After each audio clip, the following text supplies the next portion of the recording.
మీదికి రమ్ము, దేవుని జీవాత్మలో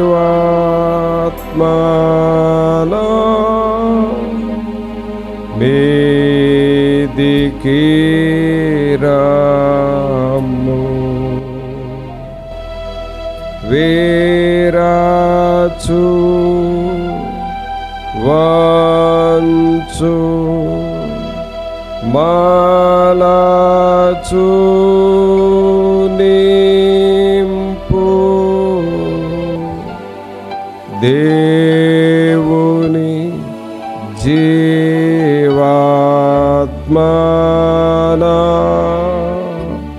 మీదికి రమ్ము. పరిశుద్ధుడు అయిన మా ప్రభా, మీకు స్తోత్రాలు వందనాలు చెల్లిస్తూ ఉన్నాము. మహోన్నతుడా, మహాగణుడా, మా ప్రభు అయిన యేసు మిమ్మల్ని స్తుతిస్తూ ఉన్నాము. ఈ ఉదయకాల సమయమందు మీ పాదముల దగ్గరకు వచ్చి ఈ ఆరాధనలో మేము పాల్గొనొచ్చు. మీ నామమును స్తుతించుటకు మీరు ఇస్తున్న ఈ మంచి భాగ్యము కొరకై మీకు వందనాలు. మీ సన్నిధి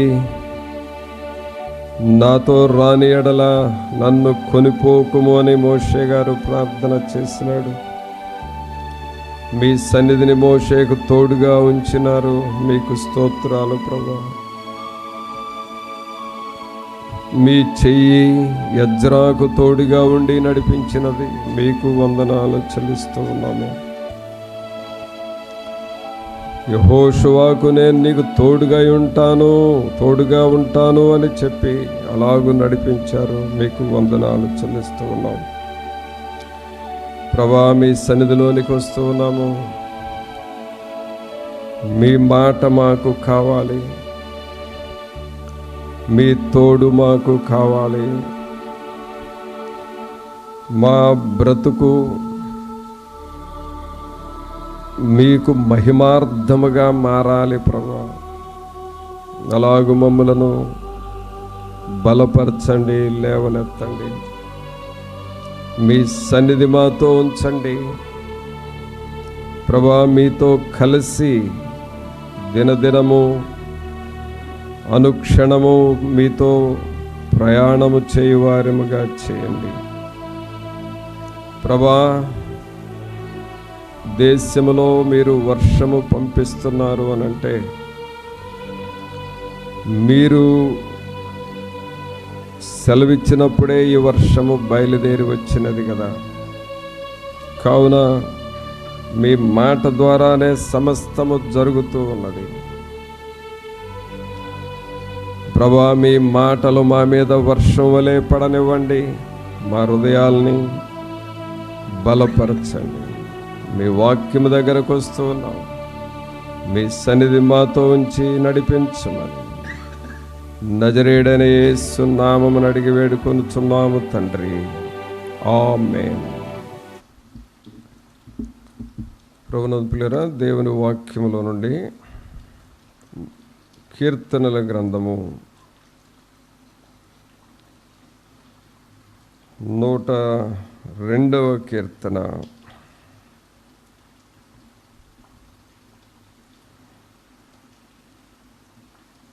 102వ కీర్తన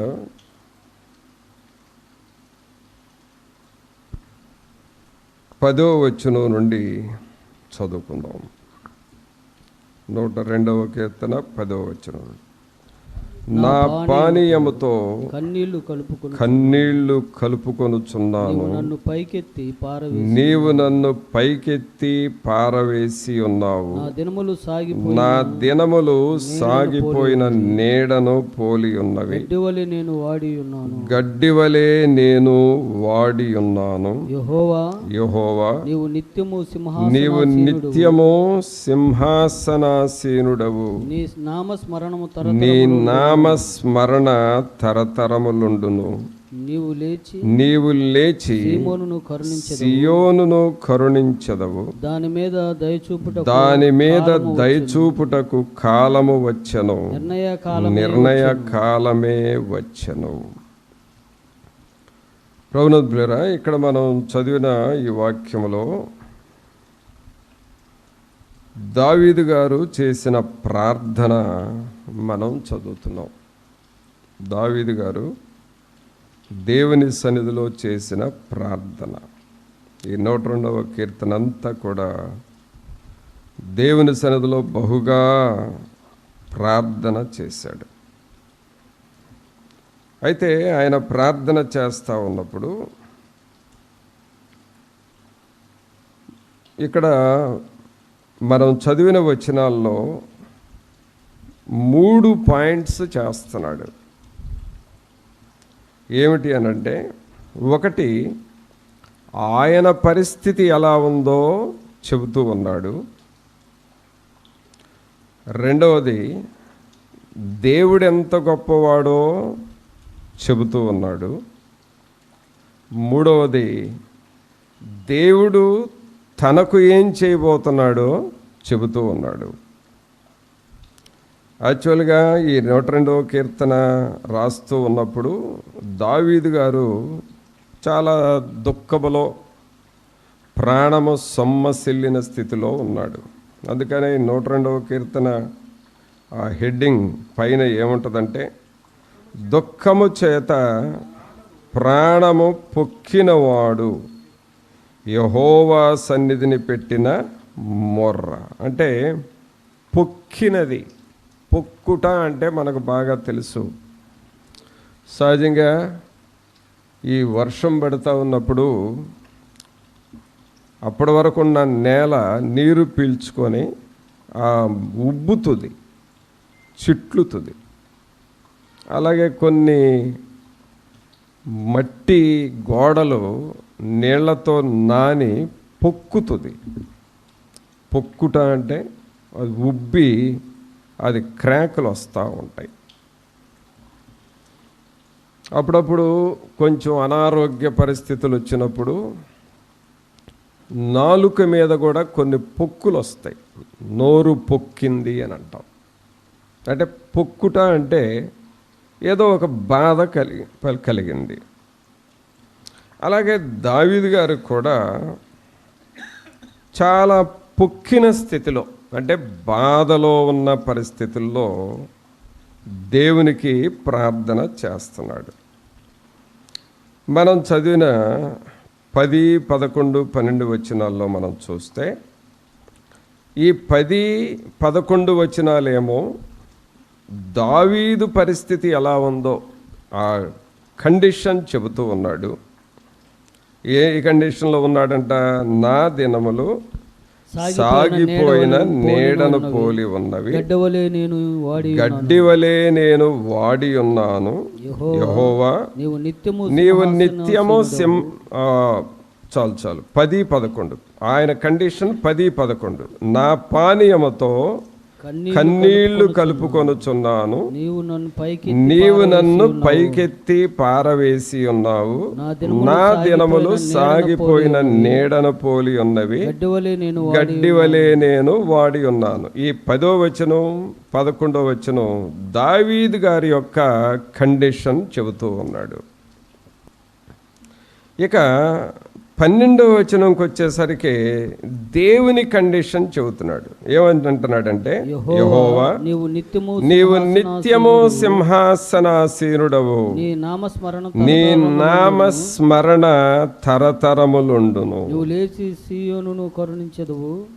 తర్వాత 13వ వచనం వచ్చేసరికి దేవుడు మానవునికి ఏం చేస్తాడో చెబుతున్నాడు. ఏమంటున్నాడంటే, నీవు లేచి సియోనును కరుణించెదవు, దాని మీద దయచూపుటకు కాలము వచ్చెను, నిర్ణయ కాలమే వచ్చెను. పిల్లరా, ఇక్కడ చూస్తే 10, 11 వచనాల దగ్గర దావీదు అని రాయండి, 12వ వచనం దగ్గర దేవుడు అని రాయండి, 13వ వచనం దగ్గర దేవుడు దావీదు అని రాసుకోండి.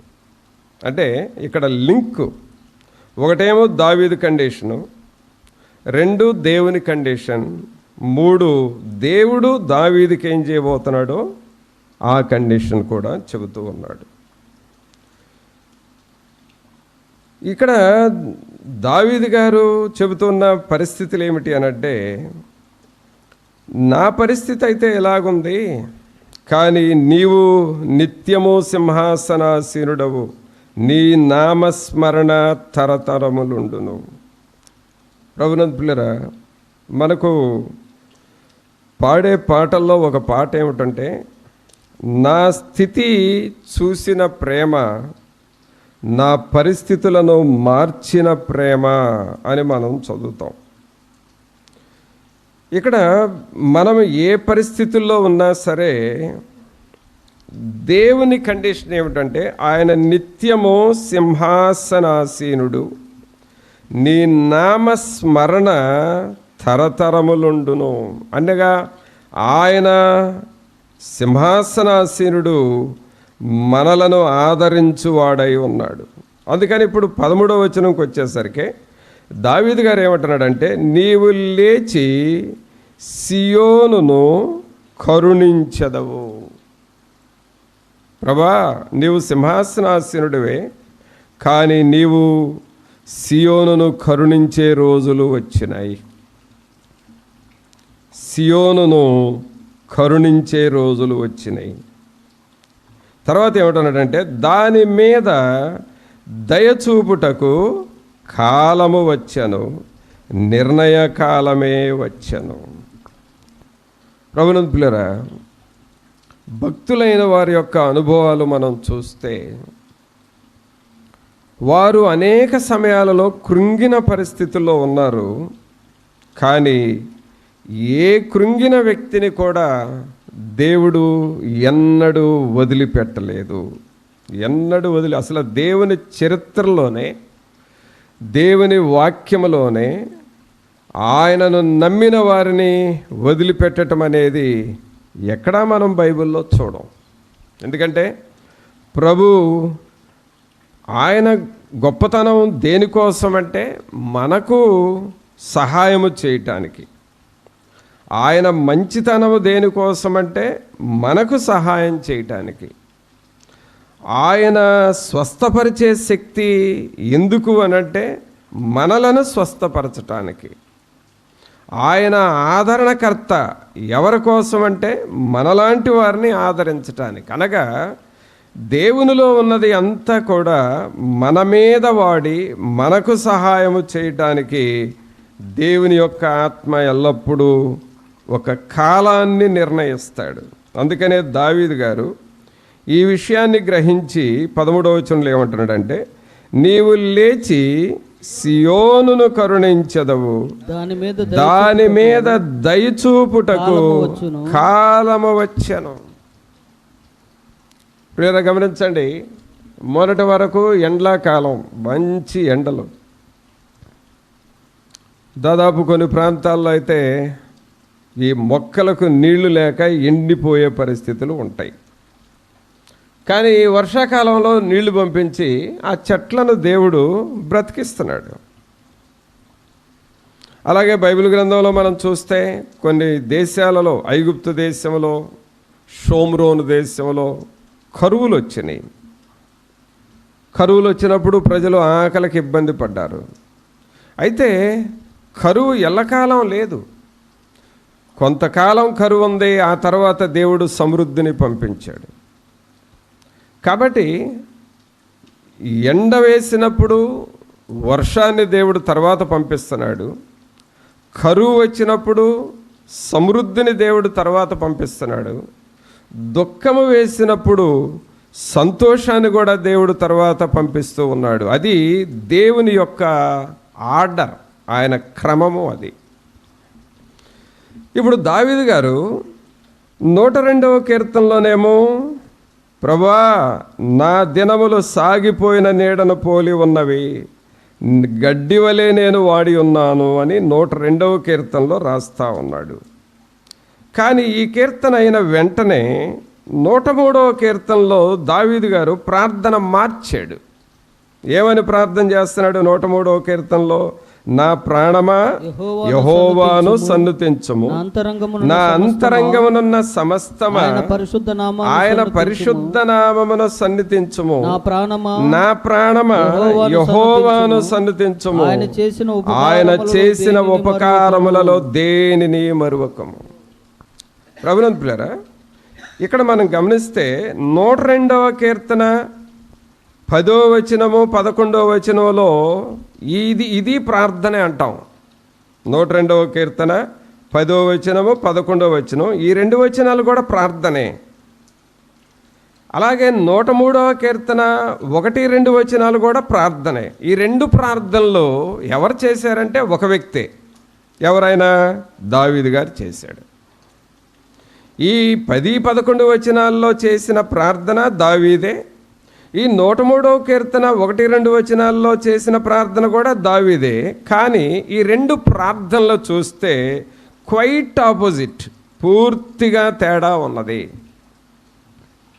ఈ 10, 11 వచనాల్లో ఏమని ప్రార్థన చేశాడంటే, నా పానీయముతో కన్నీళ్లు గలుపుకొనుచున్నాను, నీవు నన్ను పైకెత్తి పారవేసి ఉన్నావు, నా దినములు సాగిపోయిన నీడను పోలి ఉన్నవి, గడ్డి వలె నేను వాడి ఉన్నాను అని ఈ 10, 11 102వ కీర్తన 10, 11 వచనాల్లో ఇలాగూ డిసప్పాయింట్మెంట్లో ప్రార్థన చేశాడు. డిసప్పాయింట్మెంట్లో ప్రార్థన చేశాడు. అయితే దేవుని దగ్గర పిల్లరా, మనకు డిసప్పాయింట్మెంట్ అనేది ఉన్నది అని అంటే దేవుని దగ్గర అపాయింట్మెంట్ అనేది మనకు తప్పకుండా ఇస్తాడు. ఒక వ్యక్తికి డిసప్పాయింట్మెంట్ వచ్చినప్పుడు దేవుని దగ్గర అపాయింట్మెంట్ ఉన్నది మనకి. ఈ అపాయింట్మెంట్ ఏంటి అని అంటే 13వ వచనంలో, నీవు లేచి సియోనును కరుణించెదవు, దాని మీద దయచూపుటకు కాలము వచ్చెను, నిర్ణయ కాలమే వచ్చెను. 10, 11 వచనాలేమో దావీదు యొక్క డిసప్పాయింట్మెంట్ టైము, 13వ వచనము అపాయింట్మెంట్ టైము. దేవుడు ఆయనకు సహాయం చేస్తూ వచ్చాడు.